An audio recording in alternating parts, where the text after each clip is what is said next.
नमस्कार दोस्तों, मेरा नाम है प्रवीण और आप देख रहे हैं पाविका फ्लूइड से इस चैनल को एक बार फिर से। तो आज मैं लेकर आपके लिए बहुत ही important topic again from the GATE mass transfer का जो ये हमारा न्यूमेरिकल है जो 2019 में पूछा गया था। जी हाँ, it was asked in 2019 for 2 marks, यानी कि काफी टफ न्यूमेरिकल भी बोल सकते हैं, सिंपल न्यूमेरिकल भी। वैसे तो 2 मार्क्स का है, मतलब इतना भी नहीं। देखिए, इसमें कुछ अंडरस्टैंडिंग है, अगर आप समझ जाते हैं तो ये काफी इजी है। बट आगे बढ़ने से पहले अगर आपने मेरा चैनल सब्सक्राइब नहीं किया तो प्लीज ये आपसे बहुत बड़ी से रिक्वेस्ट कि आप मेरा चैनल सब्सक्राइब कीजिए, लाइक एंड शेयर करना मत भूलिएगा, ताकि मैं ऐसे ही एजुकेशनल वीडियोस आपके लिए हमेशा हर पल लेके आता रहूं।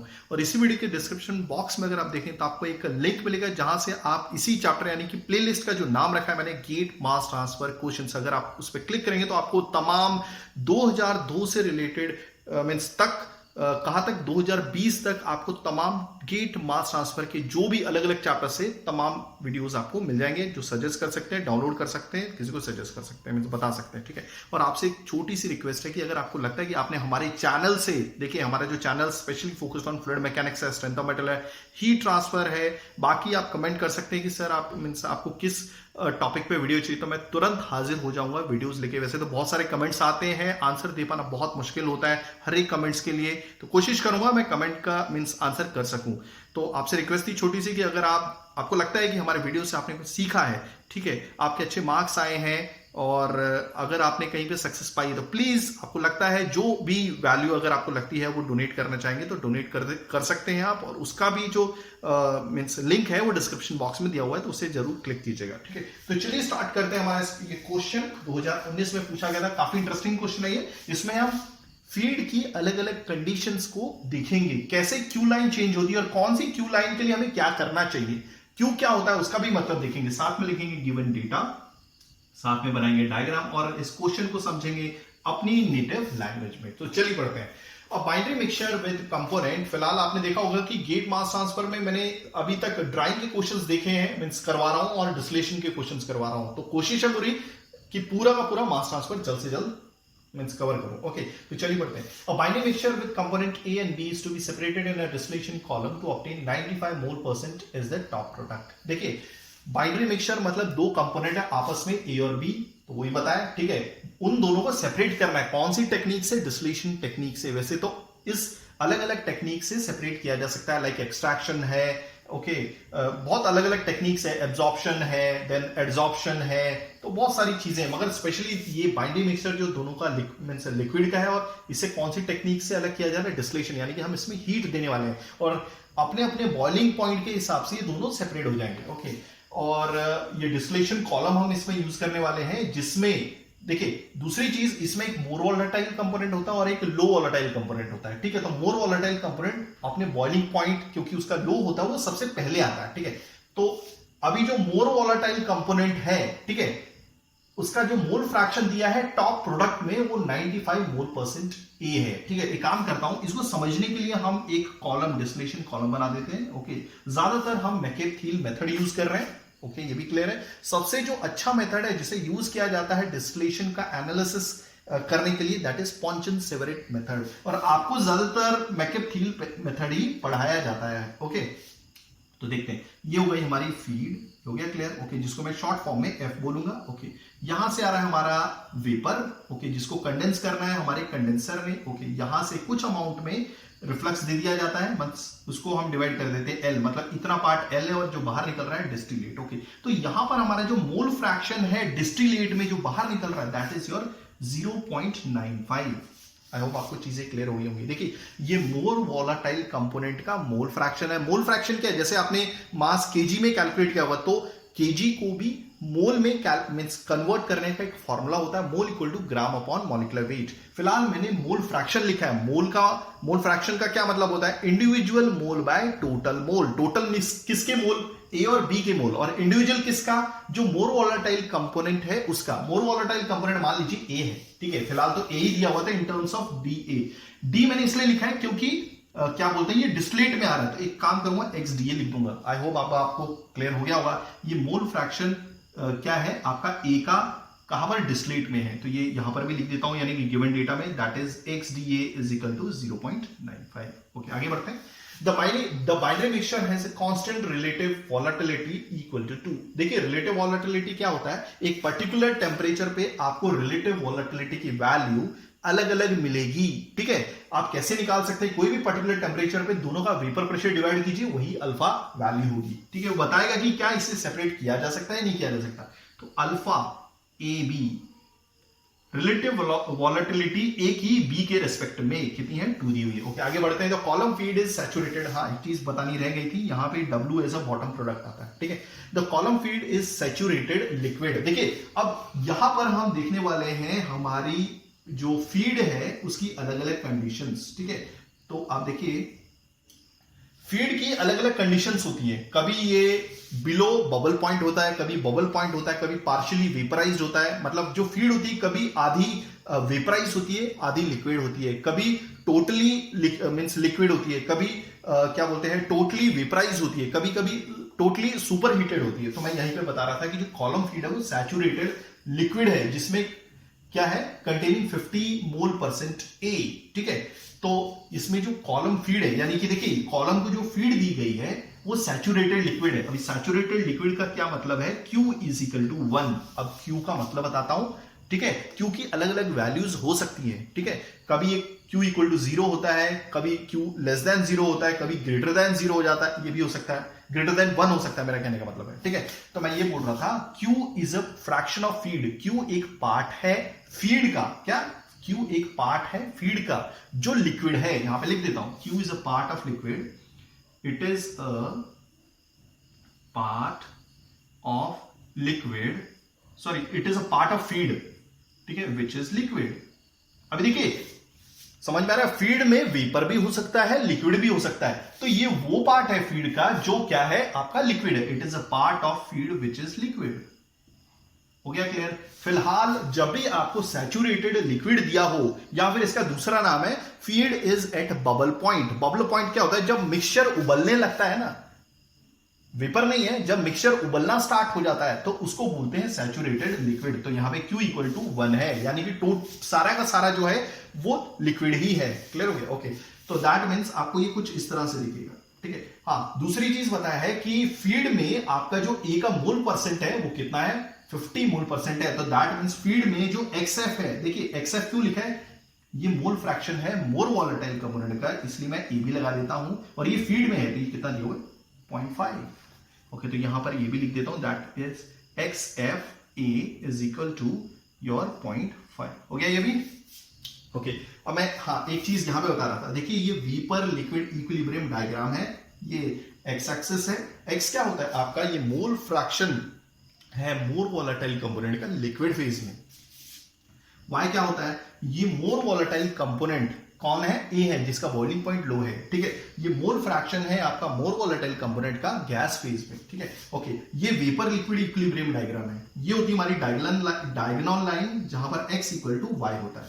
ठीक है, अब Q लाइन हमें ड्रॉ करनी है जहां पर Q इक्वल टू 1 है। सैचुरेटेड लिक्विड के लिए ये डायरेक्ट सीधा ही जाएगा। एक काम करता हूं, ये मैं अलग कलर से बताता हूं। ओके, कहां से जाएगा ये, ओके याद रखिएगा ये XF फीड है हमारी, ये क्या है XF, और ये कितनी है, दिस इज 0.5। ओके, इसकी वैल्यू 0 से लेके 1 तक होती है, और इसकी भी वैल्यू, मोल फ्रैक्शन कभी भी 1 से ज्यादा नहीं हो सकता, याद रखिएगा, और परसेंट कभी भी 100% से ज्यादा नहीं हो सकता। ठीक है, ओके, तो ये जो Q लाइन है ये स्ट्रेट आती है, याद रखिएगा Q इज स्ट्रेट, यहां पर Q इक्वल टू 1 हो जाता है। ठीक है, वैसे तो इसकी अलग अलग कंडीशन हो सकती है। देखिए यही चीज मैं आपको, जब Q इक्वल टू 1 होगा यानी कि सैचुरेटेड लिक्विड, ओके, जब ये ऐसा होगा, जब Q इज ग्रेटर देन 1, तो दैट मीन्स ये कोल्ड लिक्विड है, यानी कि लेस देन बबल पॉइंट होगा। ओके, जब ये बीच में होगा तब Q इज क्या बोलते हैं, less than 1 and greater than 0, तो ये क्या होगा, पार्शियली वेपराइज्ड पार्शियली लिक्विड, आधा लिक्विड होगा आधा वेपर होगा। जब ये स्ट्रेट लाइन बन जाता है, यानी कि कुछ 0 डिग्री की लाइन बनाता है, तब ये Q इक्वल टू 0 हो जाता है, तब ये हो जाता है सैचुरेटेड वेपर, यानी का मतलब है इसमें लिक्विड पूरा खत्म हो जाता है। और फाइनली जब ये Q is your greater than 1, अब ये हो जाएगा लेस देन 0। ठीक है, लेस देन 0 हो गया, लेट मी लेस देन 0। हाँ, तो ये हो जाता है सुपर हीटेड वेपर। तो ये अलग अलग कंडीशंस होती हैं जिसका यूज करके ये आपकी इक्विलिब्रियम लाइन को इंटरसेक्ट करता है। आई होप आपको चीजें समझ में आ गई होंगी। और जो मैंने ये बताया है ये इफेक्ट ऑफ फीड है फीड लाइन के ऊपर, ठीक है। ये क्या है, that is your effect of feed on feed line के ऊपर। क्लियर हो गया कि फीड का क्या इफेक्ट पड़ता है फीड लाइन के ऊपर। ये जो मैंने ड्रॉ की है ये जो है ना ये फीड लाइन है, क्या है ये, दिस इज फीड लाइन। तो फीड का अलग अलग इफेक्ट क्या होता है फीड लाइन के ऊपर, ठीक है। तो एक चीज और बता रहा था कि फीड लाइन की खुद की इक्वेशन है, इसकी खुद की स्लोप भी है, ये भी क्लियर हो गया होगा। आई होप आपको सारी चीजें क्लियर हो गई होंगी। तो चलिए आगे बढ़ते हैं, let me check everything is working fine. या under the usual simplifying assumptions, जो भी असम्पशंस नॉर्मली ट्रीट की जाती है, ली जाती है, वो सब लीजिए। जैसे कांस्टेंट मोलर ओवरफ्लो, जो आपका मोलर फ्लो रेट है वो चेंज नहीं हो रहा है, हीट लॉस नहीं हो रही है, आइडल ट्रेस मानिए तो मिनिमम रिफ्लक्स रेशियो कितना होगा इस सेपरेशन के लिए। It is very very easy. काफी सारे कॉन्सेप्ट थे जो मैंने आपको यहां पर समझाए, ठीक है। अब देखिए इट्स वेरी इजी, ओके। तो अब हम देखेंगे, देखिए सबसे पहले हमसे पूछा क्या गया था, मिनिमम रिफ्लक्स रेशियो। यहां पे मैंने लिखा नहीं, so what is the minimum reflux ratio, याद रखिएगा। देखिए मिनिमम रिफ्लक्स रेशियो क्या होता है, ठीक है, R is equal to L by D. L क्या है, जो कुछ अमाउंट में रिफ्लक्स यहां पे जा रहा है, D क्या है, आपका जो डिस्टिलेट बाहर निकल रहा है जिसको हम कलेक्ट कर रहे हैं, ठीक है, ओके। अगर आपका ये R मिनिमम चाहिए तो दैट मींस आपका L, R is directly proportional to L, तो L भी मिनिमम होगा। यानी कि समझ में आ रहा है, ओके। अगर ये L मिनिमम बन जाता है तो दैट मींस आपका मैक्सिमम डिस्टिलेट बाहर निकल रहा होगा, क्योंकि ये इनवर्सली प्रोपोर्शनल है भाई, R is inversely proportional to D, तो दैट मींस डिस्टिलेट आपका ज्यादा निकल रहा है। डिस्टिलेट ज्यादा निकल रहा है तो दैट मींस आपका जो कंडेंसर होगा उसका साइज काफी बड़ा होगा, तभी तो फटाफट कंडेंस करेगा और बाहर निकालेगा। आई होप आपको चीजें समझ में आ गई होंगी, ओके। और दूसरी चीज, आपका जो नंबर ऑफ ट्रेज होगा वो भी बहुत ज्यादा लगेंगी। देखिए इसका इंटरसेक्शन कुछ इस तरह से दिखेगा आपको, ओके। एक काम करता हूं, ये हो गई हमारी X D comma Y D, ठीक है, ओके। और इसका इंटरसेक्शन कुछ यहां से होगा। अगर मिनिमम रिफ्लक्स रेशियो चाहिए तो जहां पर ये क्यू लाइन इक्विलिब्रियम लाइन को कट कर रही है वहीं से हमारा ये लाइन भी जाएगी। और ये लाइन क्या है, ये ऑपरेटिंग लाइन है एनरिचिंग सेक्शन की, याद रखिएगा ये ऑपरेटिंग लाइन है एनरिचिंग सेक्शन की। हो गया ये भी क्लियर। और यहां से यहां तक ये इंटरसेप्ट है आपका किस लाइन का, ऑपरेटिंग लाइन का। और ये ऑपरेटिंग लाइन किसकी, एनरिचिंग सेक्शन की। तो सबसे पहले अगर हमें रिफ्लक्स रेशियो चाहिए तो ये जो ऑपरेटिंग लाइन है एनरिचिंग सेक्शन की, इसकी इक्वेशन क्या है वो देख लेते हैं। y is equal to, that is your what was that, r minimum upon 1 plus r minimum into x। वैसे तो आपको मालूम है, देखिए ये जो ऑपरेटिंग लाइन है एनरिचिंग सेक्शन की, ऑपरेटिंग लाइन कोई भी लाइन है उसकी इक्वेशन क्या होती है, y equal to mx plus c। तो उसी का यूज करके मैं इस हिसाब से लिख रहा हूं, ठीक है। अब क्या आएगा, देखिए m यानी कि ये स्लोप हो गई, x का जो भी इंटरसेप्ट मींस क्या बोलते हैं कोफिशिएंट होगा वो स्लोप होगी, प्लस c क्या इंटरसेप्ट है, यही तो है वो c, यहां से लेकर यहां तक, ठीक है। अगर ये लाइन ओरिजिन से निकल रही होती, मतलब देखिए ये यहां पर टच कर रही है y एक्सिस को, अगर ओरिजिन से निकल रही होती तो c इक्वल टू 0 होता, okay. And that is your xd by 1 plus r minimum. हो गया ये क्लियर, ओके। तो आप ये देखिए हमें क्या निकालना है, R मिनिमम चाहिए। और R मिनिमम किस में है, आप देख रहे हैं ये पूरा जो मैंने राउंड किया, और ये क्या है, ये स्लोप है। क्लियर हो गया, ओके। तो अगर किसी तरह से हम ये इसमें कामयाब हो जाएं इस लाइन की स्लोप निकालने के लिए, मींस किसी तरह से हम इस लाइन की स्लोप निकाल लें तो हम इसमें पुट कर देंगे। समझ में आ रहा है, ठीक है। तो ये क्या है, देखिए आपको क्या करना है, सिंपली x का जो कोफिशिएंट होता है वो आपका m है, ठीक है। तो ये इस लाइन की स्लोप है, तो that means if m is the slope of this, तो दैट मींस ये स्लोप ही होगी, तो ये बराबर हो जाएगा इतना पार्ट आपका स्लोप की 1 प्लस r मिनिमम। हो गया ये क्लियर, ओके। तो अगर हमें किसी तरह से भी हम स्लोप निकालने में कामयाब हो गए तो हम डेफिनेटली r मिनिमम की वैल्यू बहुत इजीली निकाल लेंगे। Let me check everything is working fine, या ओके। तो देखिए अगर ये स्ट्रेट लाइन है और किसी भी लाइन का स्लोप निकालना है तो हमारे पास एक फॉर्मूला होता है, क्या होता है, देखिए ये होता है, सपोज ये पॉइंट है x1, y1 और ये वाला पॉइंट है x2, y2, ओके।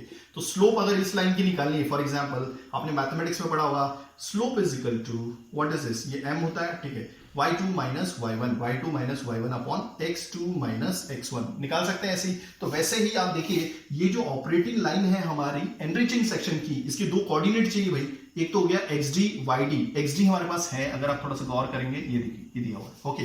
जो xd है वही yd होगा, क्योंकि ये डायगोनल पे ये पॉइंट है। ओके, अब दूसरी बात आती है कि क्या अगर हम जहां पर हमारी क्यू लाइन और ये हमारी जो ऑपरेटिंग लाइन, सॉरी किसकी, एनरिचिंग सेक्शन की जो इंटरसेक्ट हो रही, अगर उसके कोऑर्डिनेट मिल जाए तो इसके कोऑर्डिनेट क्या होंगे, यहां पे लिखता हूं x star comma y star, क्योंकि ये इक्विलिब्रियम लाइन पे कट हो रहे हैं तो इसलिए स्टार मैंने इसको बता दिया। ठीक है, तो आप देखिए अब ये तो दिया हुआ है एक्स एफ, यहीं से तो निकल रहा है, तो एक्स स्टार दिया हुआ है, दिस इज 0.5। ओके, अब ये वाई स्टार कैसे निकालें, अब याद रखिएगा हमारे पास रिलेटिव वॉलेटिलिटी की वैल्यू दी हुई है। ठीक है, ये मैं फिलहाल मिटा देता हूं, रिलेटिव वॉलेटिलिटी की वैल्यू दी है।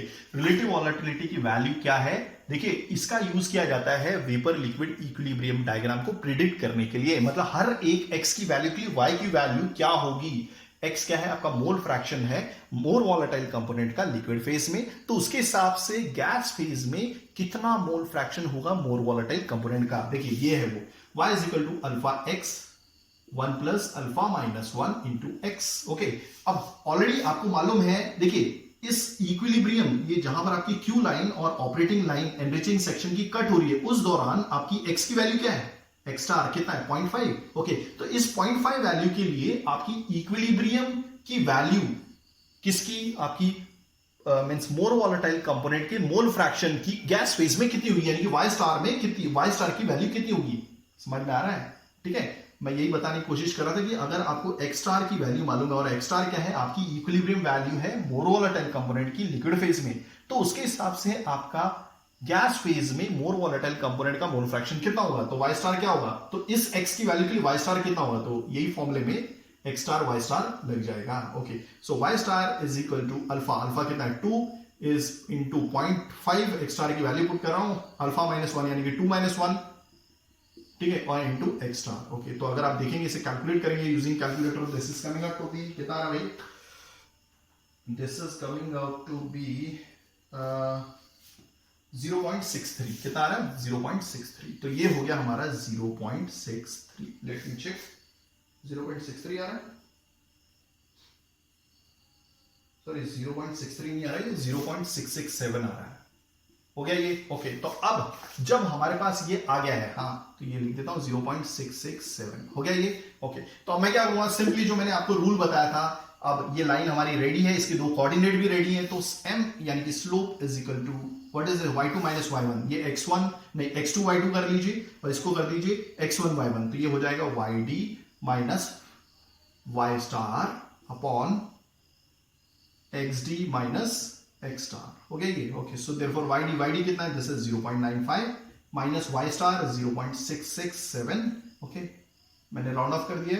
xd कितना है, अगेन 0.95 माइनस क्या लिखना था, x स्टार कितना है हमारा 0.5। ठीक है, तो ये जो स्लोप आएगी m is equal to, this is coming out to B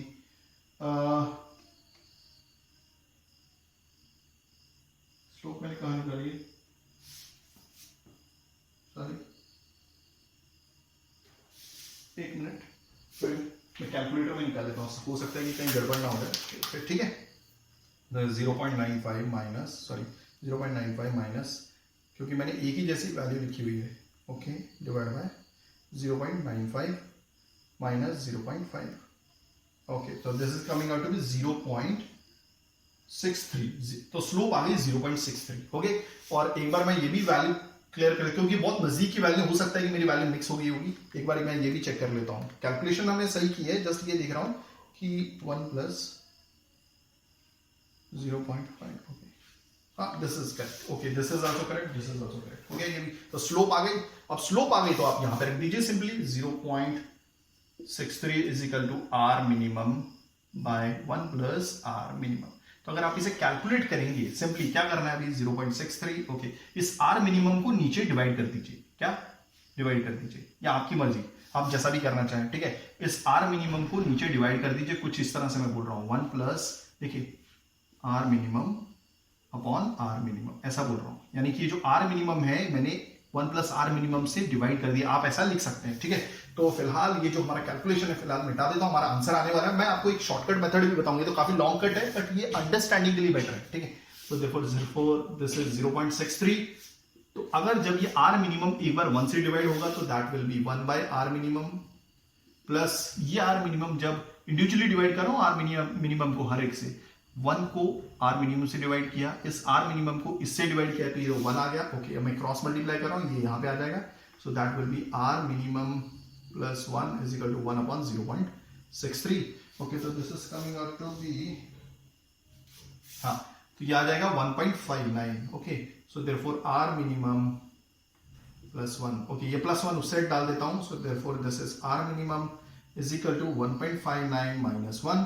सो ये हो जाएगा, कितना हो जाएगा, R minimum 1.59 minus 1 is 0.59। Okay, तो अब जब आपको आंसर चाहिए तो इसको इधर ले आओ, इसको इधर ले आओ, ठीक है। सो फाइनली मैं यहां पर लिखता हूं, इसको मिटा देता हूं। So therefore 1 upon 0.59 is equal to 1 upon, sorry, R minimum. तो this is coming out to be R minimum कितना आ रहा है, 1.695। this is come, okay, ये हो गया हमारा आंसर। और गेट की अगर मार्कशीट में अगर आप चेक करेंगे तो बीच में आंसर ऐसे दिया हुआ है 1.6 से लेकर 1.7 तक, कितना है 1.8 तक दिया हुआ है।